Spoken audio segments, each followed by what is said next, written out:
Hi everybody, we're starting off Chapter 7 this week, and I might as well start us off with our little epigraph.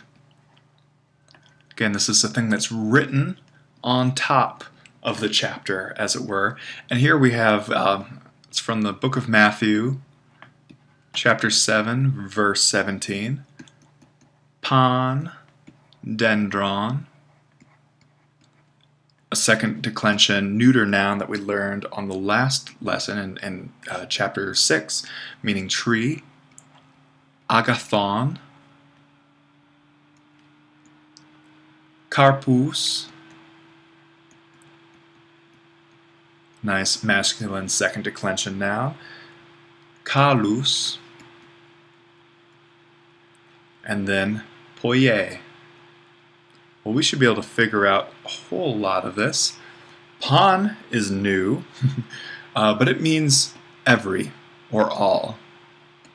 Pantheism, pan comes up a lot. Pandora was all gift, we remember. Every, all, then dendron, tree. This is all nominative, neuter, singular.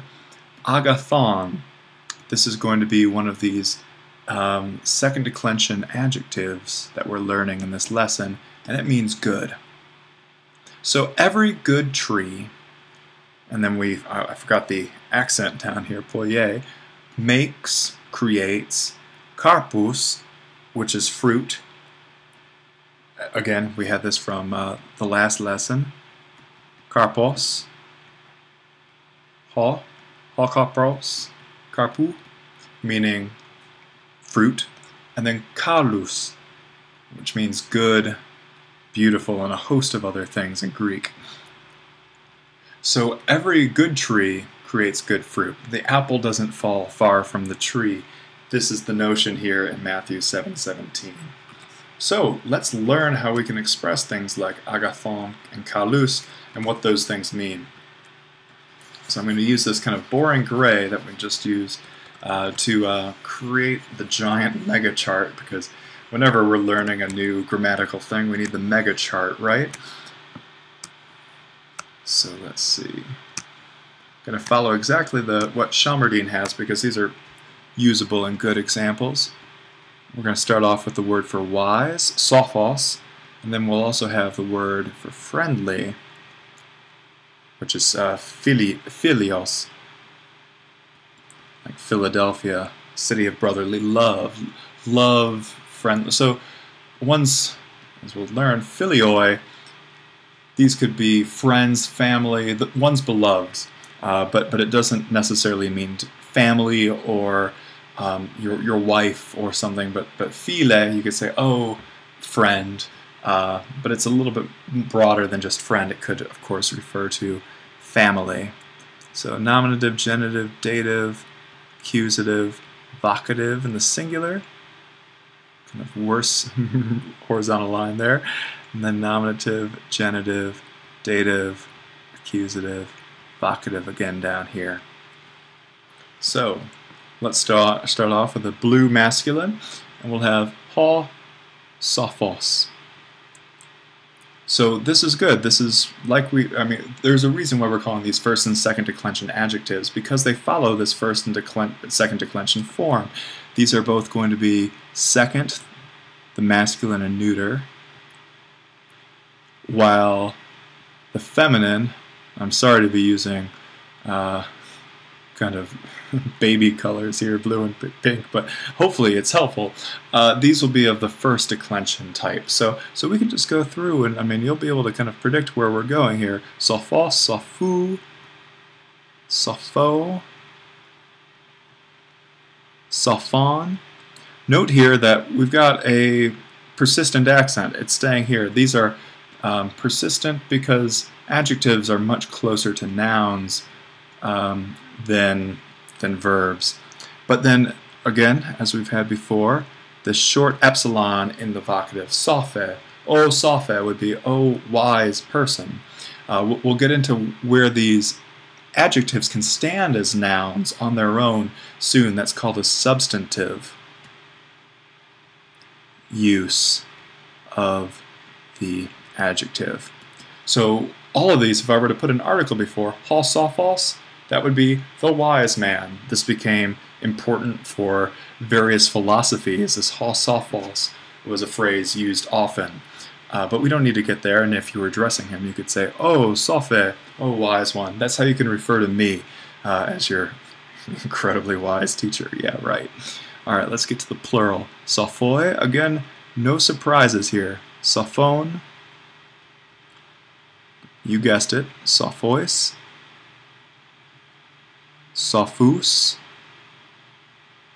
Again, I'm giving these all acutes here where they could be if they're followed by another noun that's going to turn grave, but you get the point. And then, as always, in the plural, nominative and vocative are equal. Good. So let's go grab our pink color and do the feminine. So we have Sophe here. Note that the accent is falling on the same syllable. These are all related. Note that we're using the eta thing, eta here. This wise, Sophos, Sophe, is one of these class A's. It's not protected by the epsilon iota rho, and therefore the great vowel shift happened, and we get these long etas. Once we get over here to friendly, and we have philia, that's a long alpha, accent on the iota. That's because this iota, being one of those three letters that stops the great vowel shift, keeps this an alpha, a long alpha. But we'll get there in a little bit. First things first. Sophe, Sophes, Sophe, Sophane, and then here we have Sophe. That eta stays long. This is a little different from some of the first declension nouns we were seeing. Then the plural, Sophi, Sophone, Sophice, Sophos with a long alpha, and then, as always, equal, so Sophi. One thing I want to note here before we move on. This has this omega with a circumflex accent, as we're used to seeing in first declension. In all cases, this is not required. let me put it that way.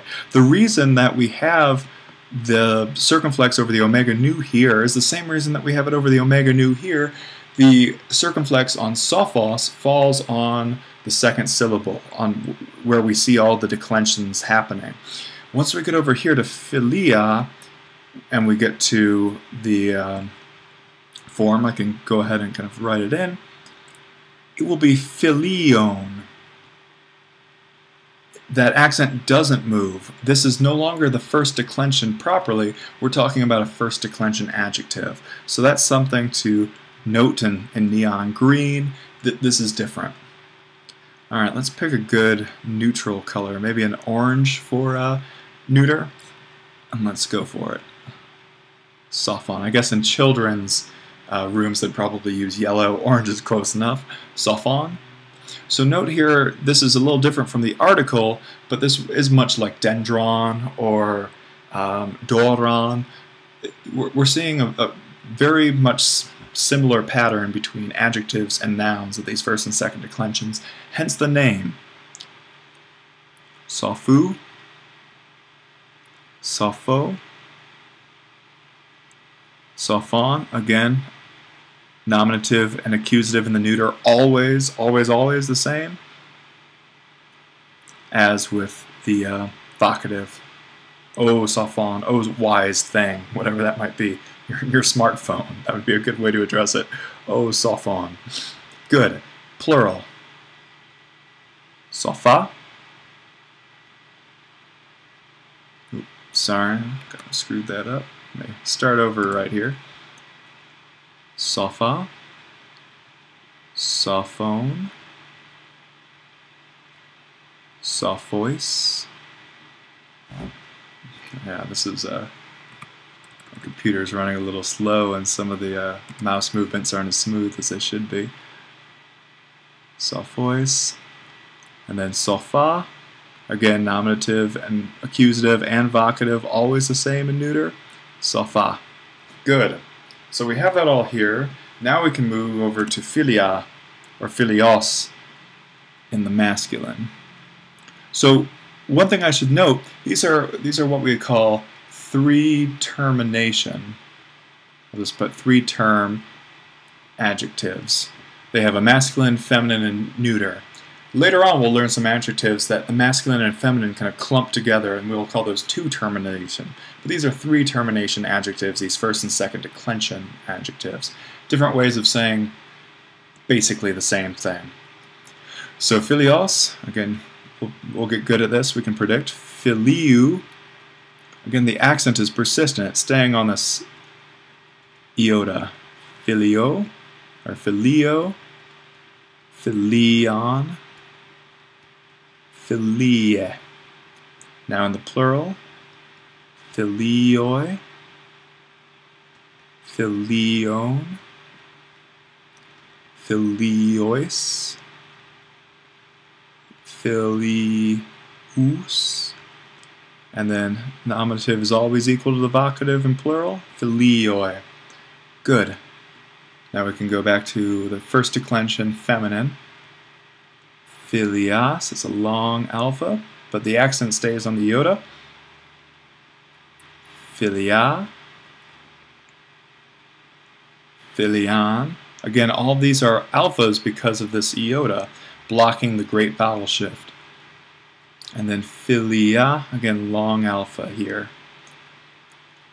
In the plural, filii, filion, as we already mentioned, filiais, filias, long alpha. I'm just marking it because it's so useful to remember that that accusative plural feminine is always a long alpha. And then filii, accusative or vocative equal to the nominative in the plural. And finally we'll get back to that orange and to the neuter.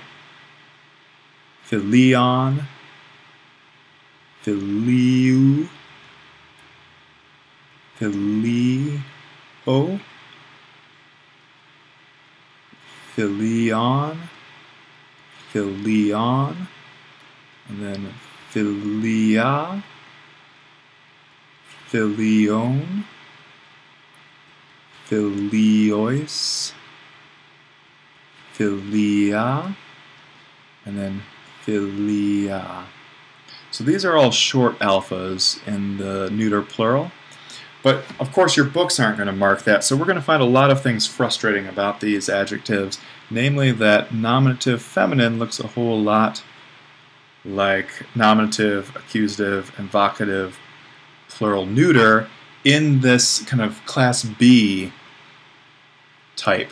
There was a clear distinction between sophe, there are no etas over here, but for a noun like, or an adjective like philia with this iota blocking the great vowel shift, we're seeing that over here there's some ambiguity. But again, if this is paired, if we want to say the friendly gifts, Dora, there's really no doubt. If you know that Dora is neuter plural, coming from ta, Doron, there's really no ambiguity. These have to be paired and we have to understand. But of course, if you're looking at an inscription and you just see philia out of nowhere, you don't say the rest of the context, these things become a bit harder. Otherwise, this is a lot, obviously. We have, what, 5 cases times 2 numbers, singular and plural, so 10 each times 6 columns, so we have 60 different forms. But these are following the predictable rules. In the plural, the vocative are always equal to the nominative. In the neuters, we have the accusatives and vocatives and nominative always being equal.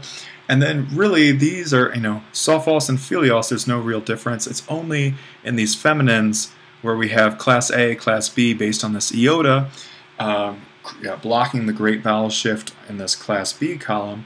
Otherwise, we're really looking at only about 30.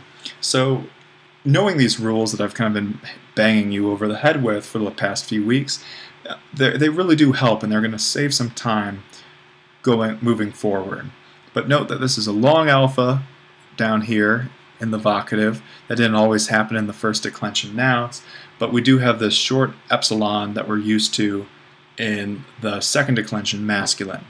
Great. Well, that was a lot written on the board, but hopefully that helps and that explains things a little bit better than just looking at the chart that's printed on Shelmerdine. Take care. See you next time.